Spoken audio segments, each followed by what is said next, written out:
All right. I mentioned in the last video on the syllabus, the second video on the syllabus, that I would be putting some recordings together about the LAP sessions and the LAP form itself. This video, I'm going to cover the LAP sessions. If you'll go in Blackboard, there is a link on the left-hand side that will give you a blank LAP document. That's the document that you're going to be using when you do the case study sessions to fill out and record the data on your case study session. So I want to go ahead and go to the LAP form first. We'll look at that form and kind of look through it. All right, let me go back up to the top of it here.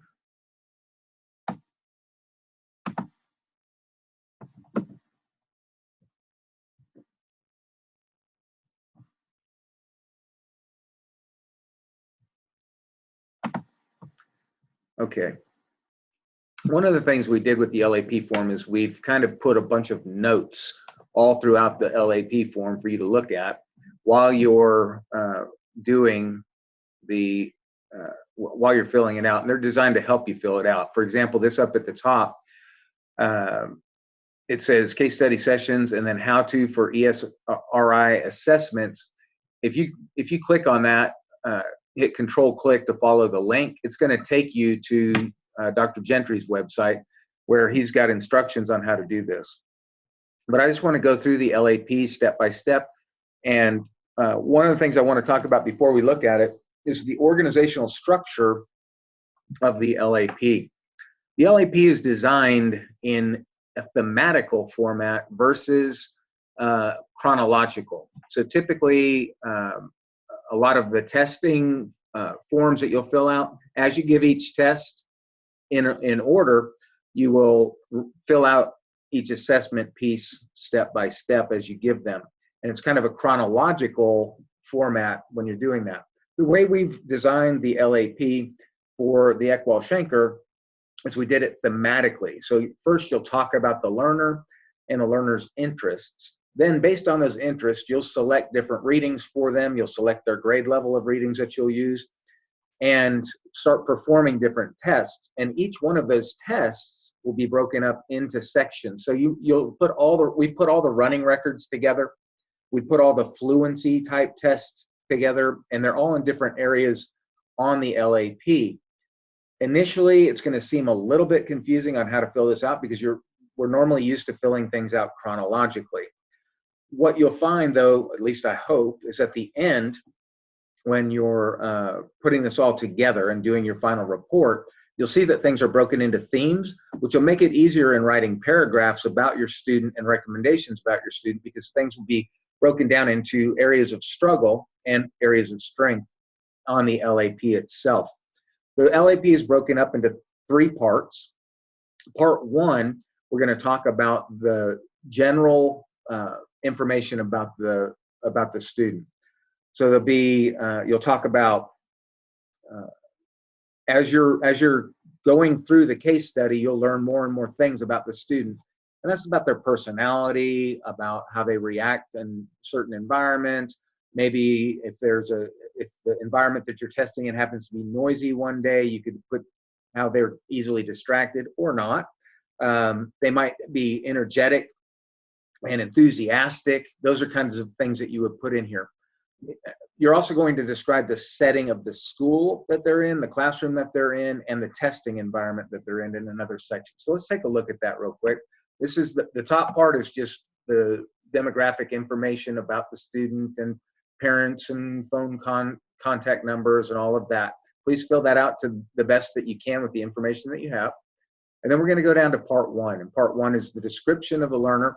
I've given you a lot of things that can be in here, but the goal of this, if you're going to give this to a parent, and I'm a parent, I have 2 daughters. If you're going to give this to a parent, one of the things that the parent needs to know is that you know their child. This is your opportunity to show that during the time that from the time you started working with their child to the time that you finished working with their child during these case study sessions, you really got to know their child. And a lot of the details about their child. And it's important that you put those in here. Now, this is not a place for the recommendations. This is not a place for even your observations as far as the testing goes.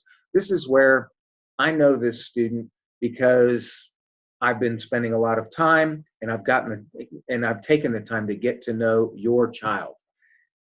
If I'm a parent and I read that in this first part, what I'm going to see is that you care about my child. And that's the goal, because I'm not going to read anything after this. If I'm reading it and I think this person doesn't know my child, then nothing that you say after this first part is going to make much sense. So in part one, you need to describe the child in detail, but you're going to make it fairly clinical, kind of sterile, if you will, and take out personal pronouns like I see, or I believe, or I think, or I feel, my opinion. Those types of things need to come out of this part. Parts 1 and part 2, there's no place for personal pronouns at all.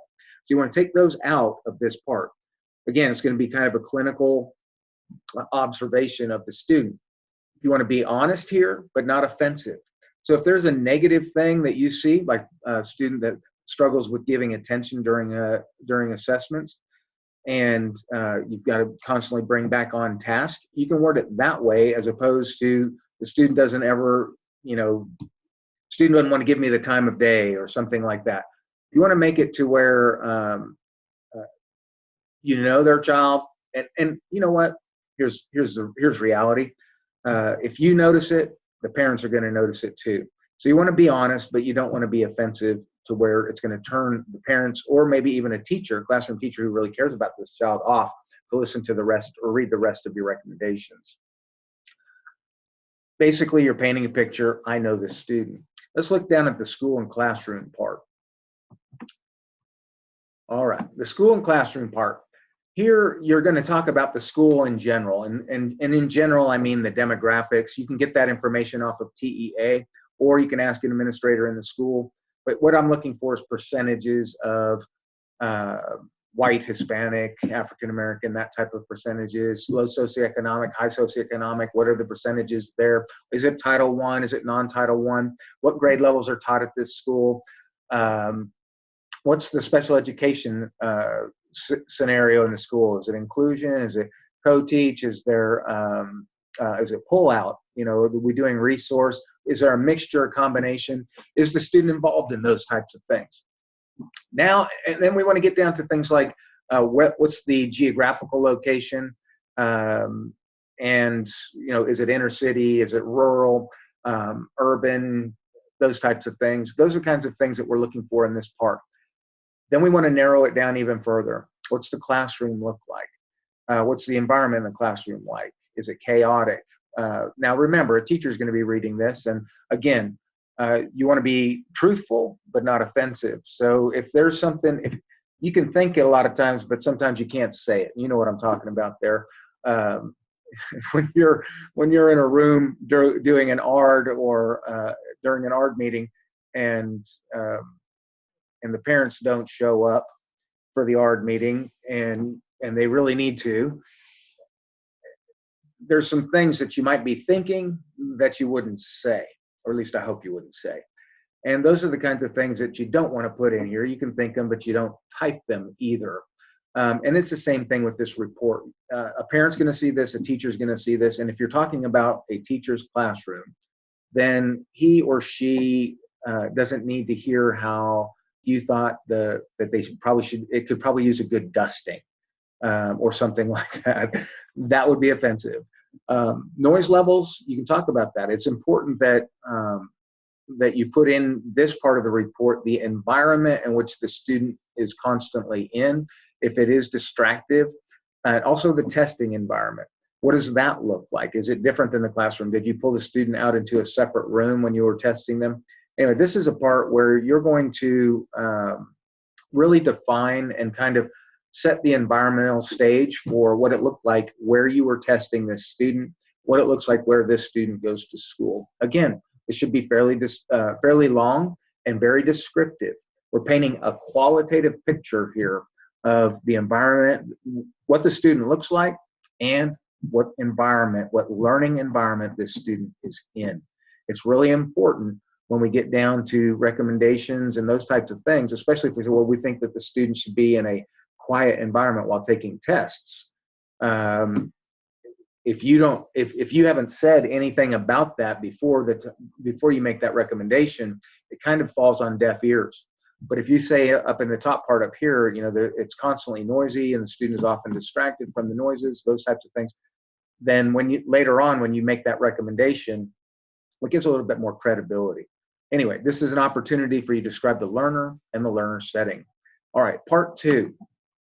And this is the part that is going to be your meat and potatoes, if you will, during this semester.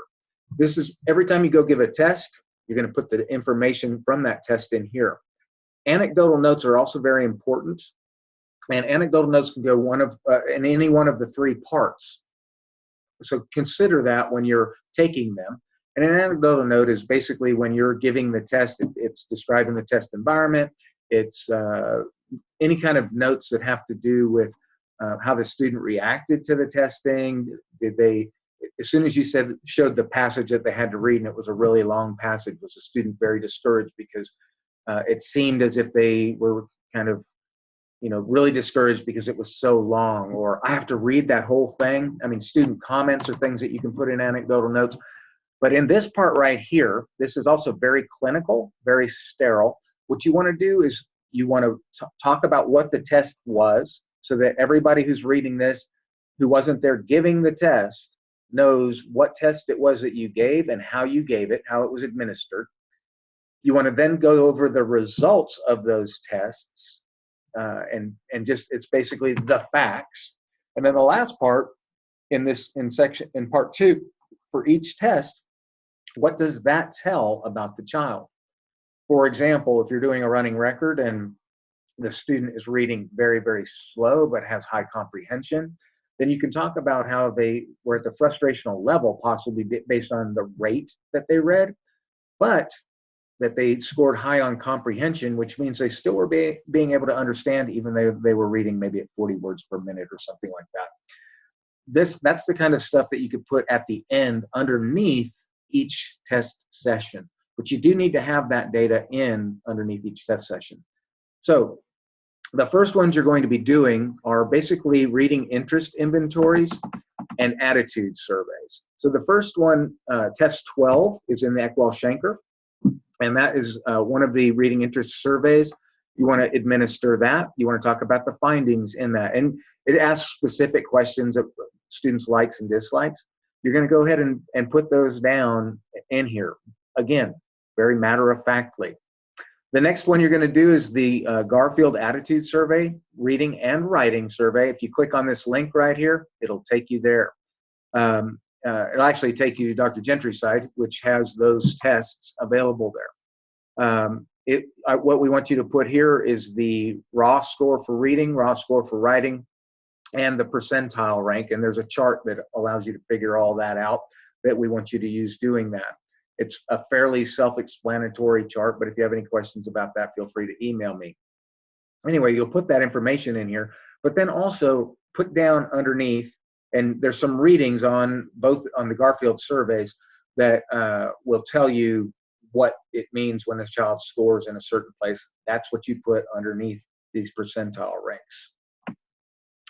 Moving down to test 10. Test 10 is also in the Eckwell-Schenker. It's the quick word, San Diego Quick Assessment. It's a list of words. In front of, or in each one of the Eckwell-Schenker tests, there's something called a crib sheet. It tells you exactly, step by step, how to administer that test.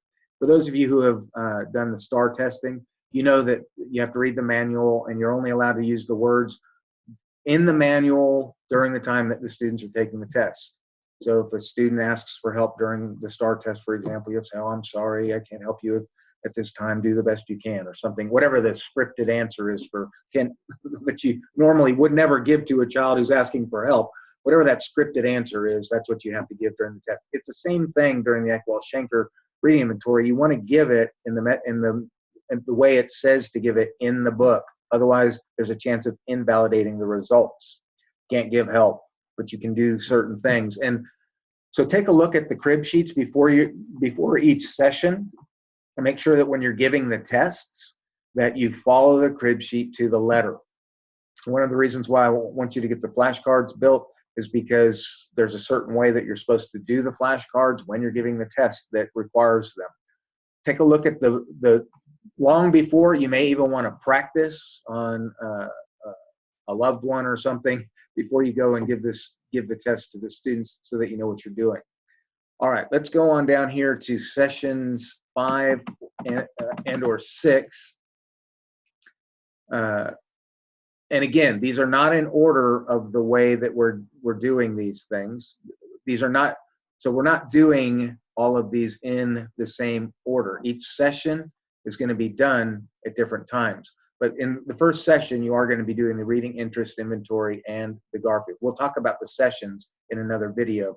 I have a whole other handout on the sessions, the order that you give each test. So we're going through the Eckwell-Shanker in order, but it's actually not going to be the order that you are going to put the data in here. I'm going through it in order of down the sheets of paper, but it will not be the order that you actually put the information in here. I know that may seem a little confusing. When we get to the session worksheet, I think it'll clarify it a little bit better for you. All right, so let's go on down. So session 5 and 6, it says ESRI 1. And what you're doing here is you're actually giving a running record and using an oral reading passage. So these tests are from test 11, and you're going to either use A or C for the oral and B or D for the silent comprehension. There's another thing we want you to do. Oh, by the way, on all these sessions, my recommendation is that you record the student. I think I've written that down several places, including in the syllabus. But my recommendation is that you record the sessions, voice record only. 2 reasons for that. Usually parents who have a problem with video recording do not have a problem with audio recording. The bigger problem they have for some reason is the picture of their, or the video picture of their student versus the audio recording. I'm not sure why. But at any rate, the audio recording allows you to go back and do your scoring and marking after the fact instead of during the test. Now, I when I give these tests, typically try to mark as best I can during the test, but I never, especially on a running record, I can never catch all the miscues. And sometimes I hear a miscue that actually wasn't one when I go back and listen to the recording. So my recommendation is that you record every session. It doesn't matter which one. Anytime you go in and work with the student, record them with voice recording. Now, you'll, of course, want to let the parents know that and get their permission to do that, but it is something I recommend. And most people who do reading assessment recommend that you do an oral recording of the student. Now, I was going to go to some of these little helpers here. When you are doing a running record, one of the things you're going to be able to, or need to calculate, are the words per minute that the student reads and the CWPM, or the correct words per minute. This is all part of the formula that determines what level of reading this is for that student. There are 3 levels. The 3 levels are independent, frustrational, and instructional. Not in that order. It's actually independent, instructional, and frustrational. And if you've done running records before, you know that those are common wording for the different levels. A student's independent level is one in which they don't need any help at all, or very minimal help from anybody. They can usually read it, and that's kind of their pleasure reading, the reading that they do for fun. Students' instructional level is where you want them reading to do better and learn more words and more vocabulary. It's where they might need a little bit more help in their reading. Typically, for a student who's on grade level, science textbooks and social studies textbooks are written at their instructional level, a little bit higher than their independent level, so that it stretches the student. We're going to ask questions in that level, but they're going to be able to read and comprehend most of what they're reading. And then there's the frustrational level. The frustrational level is just like what it sounds. Students reading at that level, and they don't understand anything they're reading, or very little of what they're reading. Less than 90% of what they're reading they understand at the frustrational level. Or they make a lot of miscues, and it affects comprehension. anytime a student can't, is making a lot of mistakes while they're reading in the words, they lose those words in the comprehension. Even though they can get the context or gist of some of what the text is saying, a lot of times it's very difficult for them. So we want to try to find out what each one of those levels are for the student. And one of the ways we do that is through doing running records. So we're going to do that with 3 books that you're going to choose after doing one of the tests early on to determine their starting level. You'll pick 3 books, and then you'll do 3 running records using those books. And this is one of them. All right, and you'll write down the title of the book and all of that. Anyway, here we have a fluency calculator that helps you determine the correct words per minute and the words per minute. There's oral fluency data here. Here's another, the fluency calculator here. And if you go down here, this will give you qualitative observation information. And basically, it's more about prosody. How does the student give pauses where they're supposed to? Do they pause in punctuation? Student could get every word right, but still skip over all the punctuation, and it would make no sense. So this link right here will take you to a site that allows you to score that as well. You need to do that on every running record, which is why it's important to orally record the student. Let me run down to the next page. Here's another one of those tests.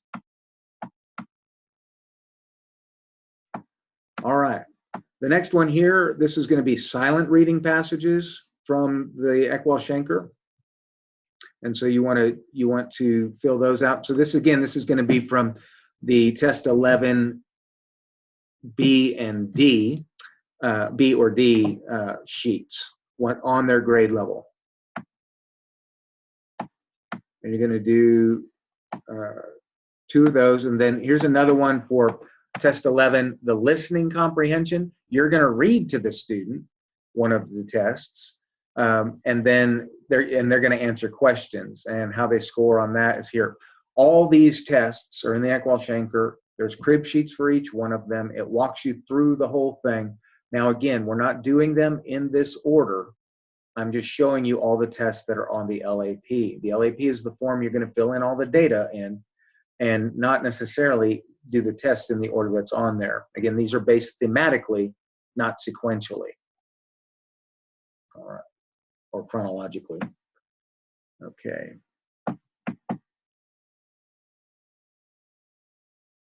All right, this one here, it says ESRI, question mark, question mark, question mark. Anywhere that you see these ones that have question mark, question mark, question mark, those are tests that you determine the student needs based on the student that you're studying.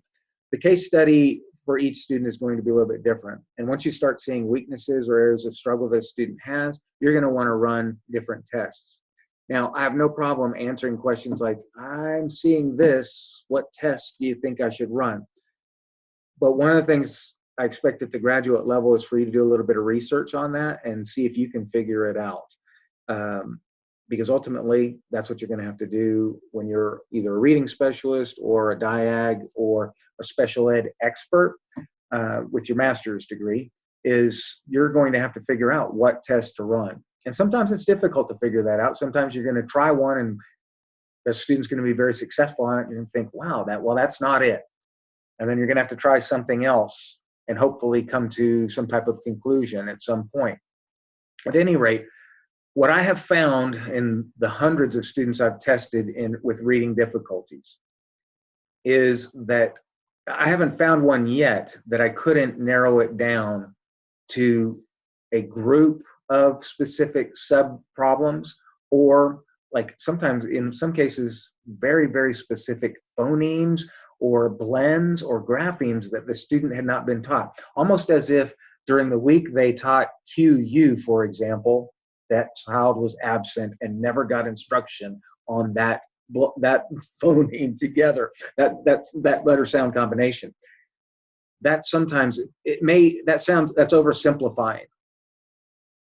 But you will see, especially if a child had a lot of absences in early grades, first or second grade, kinder, first or second grade, and or moved a lot or was transitional or whatever, had hearing problems. And there's a lot of different things that can cause this, but you're going to find out that you'll be able to target specific weak areas, and then all of a sudden this child is reading 3 grade levels ahead of where they were in like 3 months, and you're making up these huge gaps. It's one of the beautiful things I love about being a reading specialist and working with students who are struggling with reading. It's once you find the issue, it's amazing at what can happen. I had one student reading at a 1st grade level when I was teaching 3rd grade. By the end of the year, he was at a 9th grade level. But it was because he had a lot of absences in his early years, and I targeted specific areas and strategies. Now, granted, that is not always going to be the case. That child had to have the potential to be at the 9th grade level.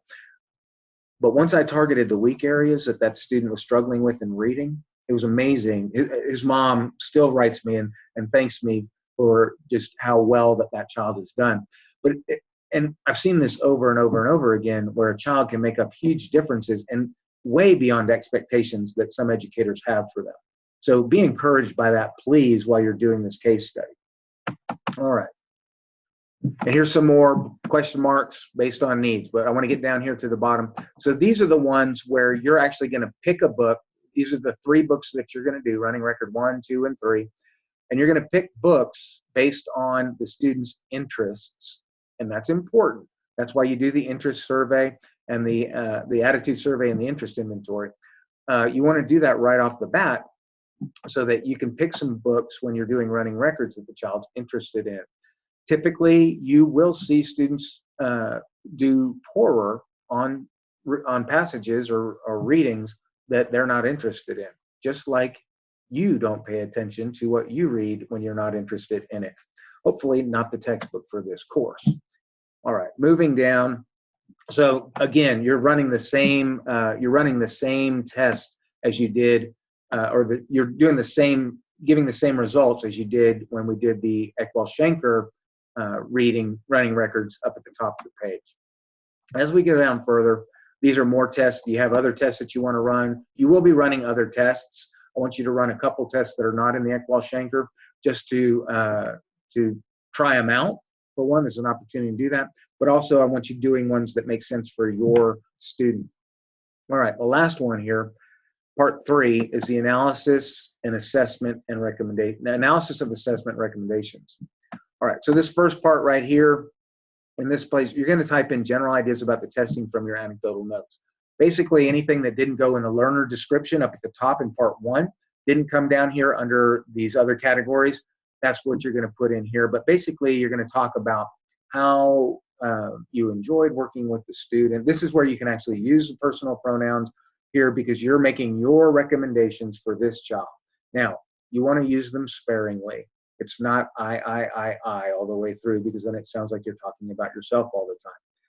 You're talking about the student. You're talking about the student's strengths, the student's weaknesses and areas they struggled, and what are some best practices, peer-reviewed, research-based best practices that are going to work to help in these areas of weakness. Now, one of the great things about it is you can Google struggling with fluency or prosody or whatever, and there'll be lots of results. A lot of those are not peer-reviewed.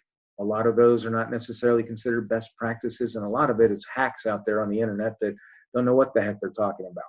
So my recommendation for you is this.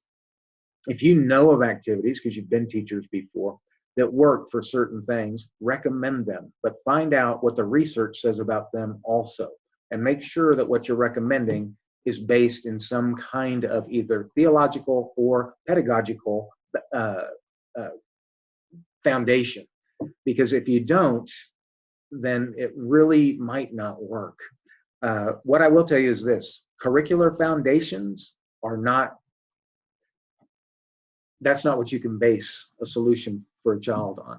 And what I'm talking about here is this: we have all been through, if you've been in education more than 5 years, you've been through the, oh, let's try this curriculum program and see if it works. Now, most curriculum programs are designed to work with a certain pedagogy or practice in mind. And if you don't implement the pedagogy along with the curriculum program, a lot of them don't work. They fail. I liken this to teaching spelling. I ask my undergraduate students how they learned how to spell, and what they tell me is this. The teacher comes in on Monday, hands me a list of words. There's 20 words on the paper. In class, we might write the words 5 times each. We might do a word search. We might do different things like that, but not a lot of very fun programs having to do with anything. And we take the words home. We practice at home. We write them 1,000 times throughout the week. Our parents help us to study them. We take a pre-test on Thursday. We take a final test on Friday. And then on Monday, the next week, we start with another list of 20 words. Sometimes the words have some type of common thing throughout them. Sometimes they don't. Here's what I have to say about that. Okay, so that's a curriculum idea. Let's teach spelling that way. Well, better yet, let's not. But here's the thing. There are thousands and thousands and thousands of words in the English language. If that's how you want to teach spelling, or if that's how you were brought up to learn spelling, you're probably not a very good speller. Here's why. There are actually rules that have to do with spelling. There's like theories about those rules. There's a way to teach rules of spelling to where you can actually teach the student the rule instead of the words. Because what these students are doing is they're going home and memorizing a list of words. The next week, they're going home and memorizing another list of words, but forgetting the 20 words they learned the week before. Here's my suggestion on spelling. Totally not have anything to do with the LAP, but I just want to kind of throw this out there because you need to base your recommendations in theory. That's the point I'm trying to make here. Here's an idea on spelling. Send home a list of words that follow a certain rule. Teach the rule to the kids. Practice that rule a couple times throughout the week. On Friday, don't give them a test on the words that they took home. Give them a test on words that are like the words on that paper that follow the same rule. That way, the students have had this list to work with and have worked with words that follow that rule all week long. And then at the end of the week, you give them a test on the rule and not the words. Then what happens? Well, they know a rule now. You know, there's not that many spelling rules. I mean, there's quite a few, but there's not that many spelling rules that students have to know. You can teach all the rules, but there is no way, at 20 words a week, you will teach all the words in the English language. Teach the rules of spelling, not the words. And what's going to end up happening is you'll actually have some really strong spellers come out of your classroom. Now, why do I say all that? Because one way I talked about was a curricular way. Give a list of words, send it home every week. Even if the words have something in common, you're not teaching the rule, so you're not actually doing the theory-based. The other way, teaching the rules, that is actually based in theory. That you can actually remember a lot more rules than you can single words. And there's a lot fewer to remember. Okay, so do the same thing with your recommendations for your student. When you get down here under recommendations, so here on the areas of strength, you're going to talk about the things that you notice the student is really strong in. Here on the areas that need support, you're going to talk about the areas that were below grade level or where the student struggled. Down here in the recommendations, this is where you're going to take theory-based recommendations, put them in here for each observation that needed support. And so there's going to be quite a few, and this is going to be fairly long, and it should be. And you're going to give suggestions to the parent, suggestions to the teacher, and suggestions to the learner, and what the learner can do to actually self-monitor and self-progress. These are all things that every teacher would love to have, every parent would love to have, and most learners wouldn't mind having to help them become better readers. This should be a long section. And I don't care if you use things from Pinterest or Teacher Pay Teachers or any of those things, but make sure that you tell me what theorists said this would work, or what pedagogical experts said this will work. Tell me who out there that knows something about reading other than the teacher who put it on Teacher Pay Teachers is out there saying that this will work. That's what I need for citations on this. If you're going to this is the area, the recommendations area is where you're going to talk about theory-based,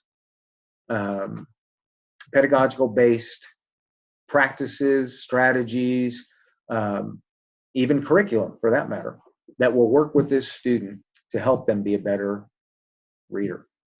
All right. One last sentence I put on here is, you're not a salesperson.